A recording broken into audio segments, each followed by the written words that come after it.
What's going on, everyone? My name is Nick Zampaglione, and welcome back to the Zampow MMA show, brought to you by 4th and 20 Media. Let's jump right into it. As I said and predicted, Dustin Poirier versus Dan Hooker is now a Fight of the Year candidate, according to all critics of the sport of UFC, all reporters, all fans. Everyone is saying what a fight, and it was a Fight of the Year candidate. Has definitely a hard competition now because I also think the women's strawweight championship fight between Joanna Jacek and Zhang Weili, that was a hell of a fight too. So those are two big candidates for Fight of the Year. But as I said, Dustin Poirier and Dan Hooker put on an outstanding show in that main event. Let's run through it. Before I talk about that main event, I do want to talk about, of course, the co-main event between Mike Perry and Mickey Gall. Sorry. Mike Perry defeats Mickey Gall in a just destructive fashion. Went all the way, went the decision, but man, Mike Perry really gave it to Mickey Gall. I think it proves that I think Mike Perry's a little bit of an underrated fighter. I mean, he's a bit of a nut, but I've never seen someone go out with just their girlfriend in their corner and then win a fight in a dominant fashion like that. I mean, it's never happened before. So this guy broke I think a little record there. But besides the point, I do think Mike Perry deserves to be in that top 15 within the rankings of the UFC. I hope UFC can get that done at some point. I guess we'll see coming up next week, but I do believe he deserves to be in that top 15. He put a very impressive win against Mickey Gall, and Mickey Gall is a hell of a fighter. So, you know, Mike Perry said he wants to go against Darren Till, though, in like a street. I think they have a lot of beef right now, so I guess we'll see what happens between that. I really don't think that's going to happen because, one, Darren Till's in the middleweight division now, and he's going against Robert Whitaker this summer in like 3 weeks, I think, around that time. So that's obviously not going to happen. But I do think, Mike Perry versus Anthony Pettis, maybe. Anthony Pettis is ranked number 14, or Neil Magny, who's ranked number 15. I think two of those people should go against Mike Perry next. Mike Perry's a very active fighter. He loves to fight. He loves to have fun.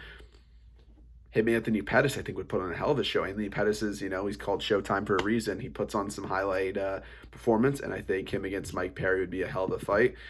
Mickey Gall, unfortunate loss, 6-3. I do think, definitely fight like a non-ranked UFC welterweight just like him. Try to get another win under his belt, hopefully. But I think that's the best move for Mike Perry, though, go against Anthony Pettis. So we'll see if that happens, or maybe.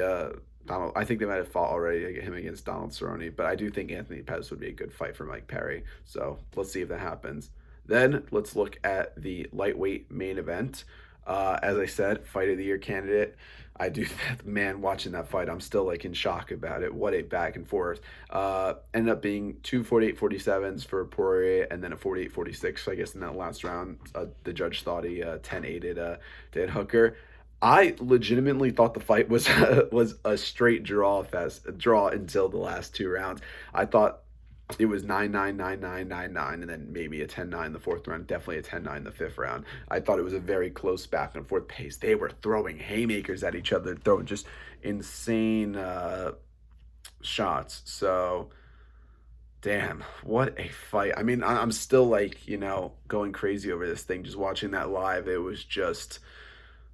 what a great performance. I mean, Dustin Poirier is a monster. I think he's tied now for the 5th most wins in the UFC, so that's huge. I mean, the kid puts on some hell of performances. He's not beating Dan Hooker. He stopped Justin Gaethje. He stopped Eddie Alvarez. He's beating Max Holloway. I mean, I think he stopped Anthony Pettis. I mean, this guy, like, it's crazy. He says he wants to fight till later in the year. He said some weird stuff in his post-fight interview. He said, like, he's at a point where, he wants to fight when he, like, kind of wants to be in the right mindset. So I guess we'll see what happens with him. I think he should fight at the beginning of 2021. Hopefully everything COVID-19 related will hopefully be a lot better, so maybe fans come back. I mean, if that fight had fans, oh my God, it would have been crazy. But what's next for Dustin Poirier? I mean, people are saying him Ferguson, but I don't agree with that. I think he should go back for the belt. I mean, let's be honest. He stopped Justin Gaethje. Justin Gaethje's the interim champion. Dustin Poirier says he wants to take some time off, just heal up, keep getting better, getting ready. And I think he should get right back in the title picture. I mean, you look at the where he is in the sport. He's ranked number 3. The only person in front of him is Tony Ferguson, which I'll get to that in a second. And then it's the interim champion, the champion Khabib. I think he should face the winner of those two. He held his own against Khabib, and Justin Gaethje wants to fight him. He said he wants to fight Justin. He wants to fight Dustin Poirier one more time before he retires if he can beat Khabib. So I think that's a perfect idea to put them right in.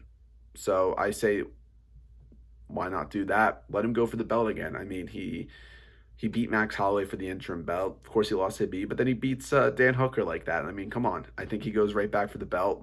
He's a great person too. I mean, he's won this inaugural award for his charity work. So, I mean, man's a good person besides that as well. So, I definitely think he should get right back into the title picture. He's ranked number 3. Now, Dan Hooker. Again, a little bit of an unfortunate loss, but I do believe he should be fighting Tony Ferguson next. And I know it's a little weird, like, why is he now going to fight the number 2 ranked? Hear me out in a second. Tony Ferguson's in a position where he kind of has to win again to get back into the title picture because he just lost to Justin Gaethje. Dan Hooker, again, just lost. I don't think Dan Hooker should go fight someone below him. The person right below him is Paul Felder, went through Paul Felder. So Dan Hooker fighting lower like that doesn't make any sense. Could he fight McGregor? I don't know. McGregor says he's retired, so I really don't want to bring him up. Let's be honest. He's only looking for a title shot, and that's not happening. So I think what's next, it makes sense, is Dan Hooker versus Tony Ferguson. Those top 5 UFC fighters should really be continuing to fight each other. I mean, look at the talent up there. The lower-ranked lightweight fighters, there's stuff they can do as well. They can all fight each other and climb up a little bit. I mean, there's Paul Felder, Charles Oliveira. That'd be a hell of a fight between those two. Kevin Lee's in that area. So, those people are a lot older, but they kind of go up and down the ranks. So I think just to make sense, put Dan Hooker against Tony Ferguson. Winner of that then goes for the belt as well. That fight can happen September, October-ish. The lightweight title is supposed to happen in September. So I think timing-wise, it could all work out. But I think that's what can be next. Dustin Poirier goes for the belt, and Dan Hooker faces Tony Ferguson. And what a crazy fight that would be. I mean, they're both pretty, lengthy individuals. I would love to see. I mean, Dan Hooker was... when he was on top and Dustin Poirier was trying to put him in guillotines, put him in a lot of different submissions, I mean, Dan Hooker was getting out of them. It was crazy. And I would love to see what would happen against Tony Ferguson, he gets taken down. He works from his back. He's very good at that. He's amazing at jiu-jitsu for a reason. So I'd love to see Dan Hooker try to go against Tony Ferguson. That would be a great matchup. Dan Hooker throws some crazy bombs as well. So I would love to see Tony try to eat those punches as well, but I think that's what makes sense for all the fighters. If I'm wrong, I want you guys to let me know.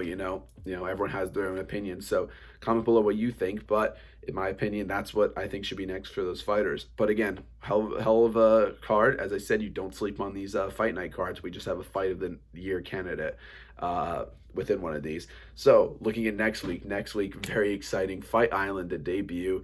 I think I said this last episode, but Dana White put a picture out of the Octagon on the Island. It looks insanely cool. So be prepared for another episode next Wednesday, and then we'll get into the UFC 251 pre-show and post-show. But that has been the post-fight show for UFC Apex 4, and thank you everyone for watching.